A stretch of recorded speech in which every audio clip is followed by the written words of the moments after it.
চলুন মাসের শুরুতে কি কি শপিং করে ফেললাম দেখিয়ে দিই। এই যে, তবে এটাই হয়তো সাফিসিয়েন্ট হবে না, আরও কিছু টুকটাক আমাকে এখনও অর্ডার করতে হবে। তবে বাল্কে যতটা দরকার হয় ইনিশিয়ালি আমি মোটামুটি করে ফেলেছি। হ্যাঁ, এখানে রান্নাঘরে জিনিসপত্র বা পুরো মাসের বাজার করার জন্য যেটা প্রথম শর্ত হলো যে প্রথমে কিন্তু সব জিনিস খুব ভালো করে দেখে নিতে হয় কোন জিনিস কতটুকু বেঁচেছে। মানে এই যেমন এখানে বড় প্যাকেটগুলো দেখাচ্ছি, এর সব কিছু যে এই মাসে আমার শেষ হবে তা নয়। একটু আধটু কিছু জিনিস বেঁচে যাবে, আবার কিছু জিনিস হয়তো আমাকে রিঅর্ডার করতে হবে। তেমনই অর্ডার করার আগে আমি দেখে নিই কোথায় কতটুকু বেঁচে গেছে, তাতে টাকারও সাশ্রয় এবং প্রোডাক্টারও। কারণ সব জিনিস একবার কেটে দিলে সেটা কিন্তু বেশি দিন থাকে না, তাই টাইম মোতাবেক সেটা শেষও করার ব্যাপার থাকে।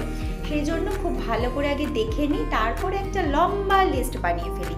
তারপর একে একে সব কিছু অর্ডার করতে থাকি। বেশিরভাগটাই আমি এখানে করে ফেলেছি, টুকটাক বাকি আছে।